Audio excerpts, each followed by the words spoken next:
Dewi dari kelas R3J Pendidikan Ekonomi. Dengan MPM aku 2023 1450 1094. Aku akan menjelaskan tentang mazhab klasik. Kalian tahu gak mazhab klasik itu apa? Nah, aku jelasin dulu ya.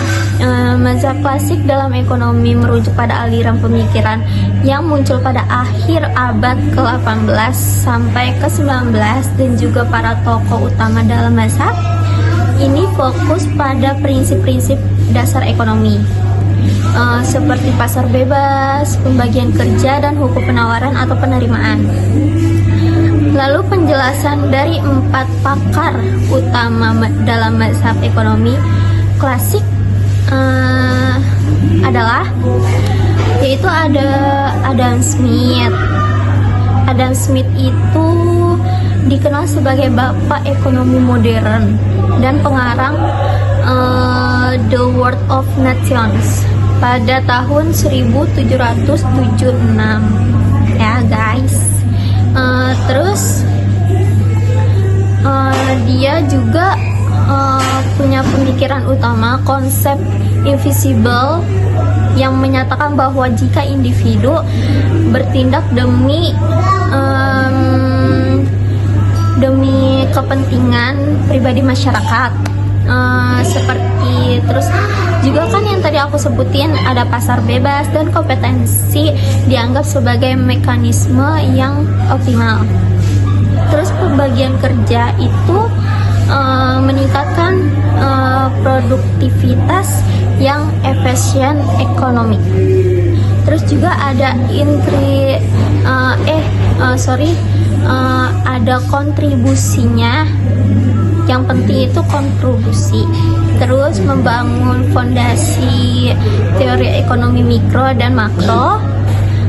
Lalu menekankan penting kebebasan ekonomi dan pengurangan intervensi pemerintah.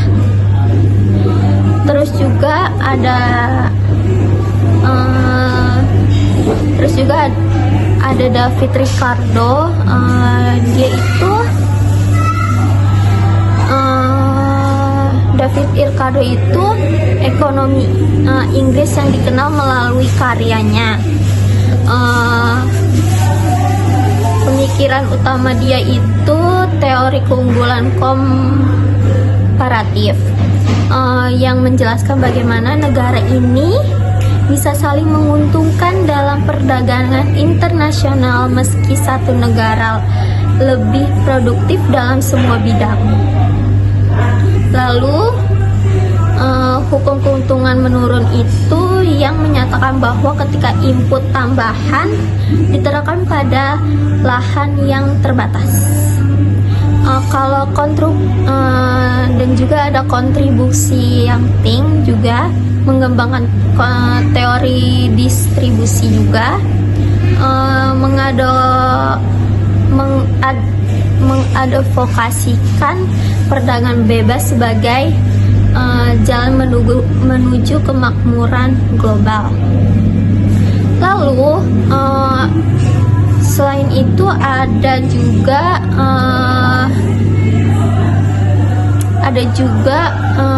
ini guys, Thomas Robert Malthus.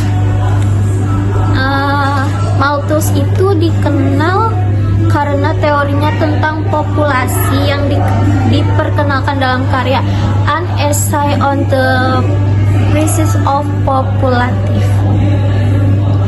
Dia itu pada tahun 1798 kalau nggak salah ya.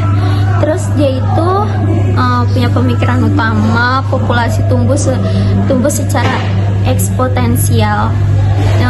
Sementara produksi makanan hanya secara aritmatika, ya kan? Sehingga akan terjadi kekurangan sumber daya alam di negara ini atau sebagainya. Lalu kemiskinan dan kelaparan dalam konsekuensi alami dari pertumbuhan populasi yang tidak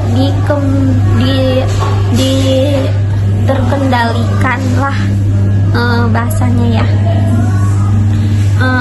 Lalu dia percaya bahwa kontrol populasi itu melalui cara-cara seperti penundaan pernikahan dan pengurangan angka kelahiran. Lalu dia juga lalu pemikiran Malthus itu mempengaruhi mempengaruhi teori pembangunan ekonomi dan kebijakan populasi global. Itu pemikiran Malthus tuh seperti itu. Terus juga tuh ada yang lainnya guys. Selain Malthus itu ada John Stuart Mill. John Stuart Mill adalah filsuf dan ekonomi yang menyempurnakan ide-ide mazhab klasik dalam karyanya. Pemikiran utamanya menekankan kepentingan keadilan sosial dalam ekonomi, termasuk redistribusi pendapatan dan perlindungan hak-hak pekerja pastinya ya itu. Terus seperti Mill itu dia percaya pada kebebasan individu, tetapi juga mendukung intervensi pemikiran untuk mencegah ketimpangan yang ekstrim. Ia memperkenalkan ide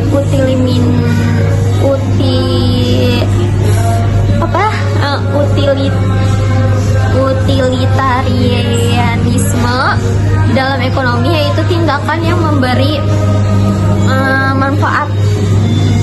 manfaat terbesar bagi masyarakat atau manusia yang lainnya. Terus kalau kontribusi yang penting itu menurut dia itu menurut si Mill ini ya guys, dia memadukan ekonomi dengan filsafat moral. Dia juga memberikan kebijakan bagi reformasi sosial ekonomi di era modern ini, di era sekarang ini ya kan. Terus sekian yang aku bisa sampaikan. Keempat tokoh ini membentuk dasar teori ekonomi klasik yang menekankan pentingnya mekanisme, terus pentingnya mekanisme pasar, lalu efisien produksi dan pembagian sumber daya secara alami. Pemikiran mereka menjadi landasan bagi ekonomi modern dan melahirkan berbagai cabang pemikiran yang baru. Sekian dari